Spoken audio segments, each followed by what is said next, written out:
জামাত ইসলামী এবার আঙুল বাঁকা করেছে, আর কোনো সুযোগ নাই। 25শে ফেব্রুয়ারি প্রধান উপদেষ্টার কার্যালয়ের সামনে জামাত ইসলামী অবস্থান করবে। লক্ষ কোটি জামাত শিবির ঢাকায় সমাগম হবে। ঘটনা শুরু হতে যাচ্ছে দর্শক, ঘটনা ঘটছে। দর্শক, এটিএম আজহারুল ইসলামকে জামাত ইসলামী ছাড়িয়ে আনবেই, এই জন্য ঠিকঠাক মতো শক্ত করে আঙুল বাঁকা করেছে। আমিরে জামাত বলেছিলেন 25 তারিখ আমি কোর্টে যাব স্বেচ্ছায় গ্রেপ্তার হতে। এর ব্যাখ্যা আজকে জামাত ইসলামীর 21শে ফেব্রুয়ারি উপলক্ষে যে বিভিন্ন প্রোগ্রাম ছিল, আলোচনা সভা, ফ্রি মেডিকেল ক্যাম্প, বিভিন্ন জায়গায় নেতৃবৃন্দ দিয়েছেন যে আমিরে জামাত গ্রেপ্তার হবেন স্বেচ্ছায়। আর আমিরে জামাত গ্রেপ্তার হওয়ার আগে লক্ষ কোটি জামাত ইসলামীর লোকজন প্রস্তুত থাকবে গ্রেপ্তার হতে। এত জেলে এত জায়গা আছে নেই, অতএব খেলা হবে 25 তারিখ খেলা হবে। এখন আমিরে জামাত যেহেতু স্বেচ্ছায় গ্রেপ্তার হতে চান 25 তারিখ, জামাত শিবিরের লোকজনকে আঙ্গুল চুষবে না, তারা প্রধান উপদেষ্টা কার্যালয়ের সামনে অবস্থান কর্মসূচি পালন করবেন। এই অবস্থান কর্মসূচি পরিস্থিতি যে কোনো সময় ভিন্ন দিকে যেতে পারে। এই অবস্থান কর্মসূচি পালনের আগে যদি মুক্তি দেয় তাহলে তো ভালো, আর যদি আগে না দেয় তাহলে 25শে ফেব্রুয়ারি একটা অঘটন ঘটতে পারে। কি অঘটন? এটিএম আজহারুল ইসলামকে মুক্ত না করে জামাত ইসলামের লোকজন ঘরে ফিরে যাবে না।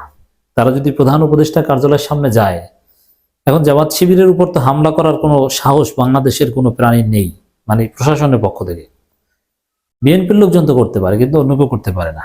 অতএব খেলা 25 তারিখেই ফাইনাল হবে। এই জন্য সরকারের জন্য শুভবুদ্ধি উদয় হবে যদি তারা 25 তারিখের আগে নির্বাহী আদেশে বা বিশেষ কোনো প্রক্রিয়ায় এটিএম আজহারুল ইসলামকে মুক্তি দেয়। অতএব অবাক করা কিছু করতে যাচ্ছে 25 তারিখ। জামাত ইসলামী জরুরি বিবৃতি দিয়েছে। মজলুম জননেতা এটিএম আজহারুল ইসলামের অবিলম্বে নিঃশর্ত মুক্তির দাবিতে প্রধান উপদেষ্টা কার্যালয়ের সামনে 25 ফেব্রুয়ারি গণ অবস্থান কর্মসূচি সফল করুন। গণ অবস্থান কর্মসূচি, স্বেচ্ছায় কারাবরণ প্রস্তুতি, গণ অবস্থান কর্মসূচি, মানে এগুলো হচ্ছে এটিএম আজহারুল ইসলামকে মুক্ত করেই ছাড়বে, নো এক্সকিউজ। সেরকম এই কর্মসূচি, হার্ড লাইনে যাওয়া। আমার মনে হয় সুপ্রিম কোর্ট বা এগুলো ঘেরাও করতে বা বঙ্গভবন ঘেরাও করতে গেলে খেলাটা জমত। প্রধান উপদেষ্টা তো সম্মানিত, কিন্তু বঙ্গভবনের যিনি আছেন চুপ্পু, তাকে তো আর কেউ গোনে না, তাকে তো যে যেরকম পারে লাত্তি টাত্তি দেয়, ঢিল ডুল মারে। চুপ্পুর কার্যালয় ঘেরাও করতে গেলে খেলাটা জমতো, তাহলে চুপ্পুকে কলার ধরে বের করে আনতো জনগণ। বাংলাদেশ জামাত ইসলামীর সহকারী সেক্রেটারি জেনারেল জনাব এটিএম আজহারুল ইসলামের অবিলম্বে নিঃশর্ত মুক্তির দাবিতে প্রধান উপদেষ্টা কার্যালয়ের সামনে আগামী 25 ফেব্রুয়ারি মঙ্গলবার বেলা 2টা থেকে বিকাল 4টা পর্যন্ত গণ অবস্থান কর্মসূচি সফল করার আহ্বান জানিয়ে বাংলাদেশ জামাত ইসলামের সেক্রেটারি জেনারেল সাবেক এমপি অধ্যাপক মিয়া গোলাম পরোয়ার এক বিবৃতি প্রদান করেছেন। বিবৃতিতে তিনি বলেন, বাংলাদেশ জামাত ইসলামের সহকারী সেক্রেটারি জেনারেল জনাব এটিএম আজহারুল ইসলাম তৎকালীন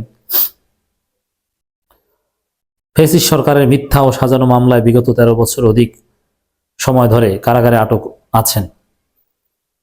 ফেসিবাদ বিরোধী রাজনৈতিক দলের অনেক নেতাকর্মী মুক্তি লাভ করেছেন। দেশবাসী আশা করেছিল চরম জুলুম নির্যাতনের শিকার জনাব এটিএম আজহারুল ইসলাম ও স্বৈরাচার মুক্ত বাংলাদেশে মুক্তি লাভ করবেন, কিন্তু অন্তর্বর্তী সরকার ক্ষমতা গ্রহণের প্রায় 6.5 মাস অতিবাহিত হওয়া সত্ত্বেও জনাব এটিএম আজহারুল ইসলামকে মুক্তি লাভ করেনি। এতে দেশবাসী হতভাগ্য বিস্মিত। অতএব জামাত দেখছে যে আইনি লড়াইটা এগুলো ভুয়া, এগুলো কিচ্ছু না, শুনানি হয়নি, এগুলো ফালতু। মূল হচ্ছে সরকার আন্তরিক থাকলে যে কোনো সময় দিতে পারে, এই জন্য সরকারকে বাধ্য করাটাই জামাত ইসলামের এখন মূল পয়েন্ট। দর্শক, জামাত ইসলামী সহকারী সেক্রেটারি জেনারেল জনাব এটিএম আজহারুল ইসলামের অবিলম্বে মুক্তির দাবিতে আগামী 25 ফেব্রুয়ারি মঙ্গলবার বেলা 2টা থেকে বিকাল 4টা পর্যন্ত প্রধান উপদেষ্টা কার্যালয়ের সামনে গণ অবস্থান কর্মসূচি পালিত হবে। এতে প্রধান অতিথি হিসেবে উপস্থিত থাকবেন, দেখেন এটা আরো বেশি সিগনিফিকেন্ট, আমিরে জামাত নিজেই উপস্থিত থাকবেন। আমিরে জামাত বা পার্টি চিফ কিন্তু এভাবে মাঠে নামেন না, কতটা গুরুত্বপূর্ণ হলে মাঠে নামছেন। এর আগে মিছিল করেছেন, এবার তারপরে স্বেচ্ছায় কারাবরণের ঘোষণা দিয়েছিলেন, এখন তিনি প্রধান উপদেষ্টার কার্যালয়ের সামনে যাবেন। অথচ যেই কার্যালয়ের সামনে জামাত ইসলামের আমিরকে স্যার বলে ভিতরে ঢুকতে দেওয়া হয়, সেখানে তিনি অবস্থান করবেন। উক্ত গণঅবস্থান কর্মসূচি স্বতঃস্ফূর্তভাবে অংশগ্রহণ করে জনাব এটিএম আজহারুল ইসলামের মুক্তি নিশ্চিত করার জন্য আমরা বাংলাদেশ জামাত ইসলামের পক্ষ থেকে দেশবাসীর প্রতি উদাত্ত আহ্বান জানাচ্ছি। আমরাও জনগণকে বলবো, দলে দলে 25 ফেব্রুয়ারি প্রধান উপদেষ্টার কার্যালয়ের সামনে চলে আসুন, আর সরকারকে বলবো ওই টাইমটা আসার আগে নির্বাহী আদেশে এটিএম আজহারুল ইসলামকে মুক্ত করে দিন, ভালো হবে। নইলে এটা সরকারের জন্য ভালো কোনো লক্ষণ নয়।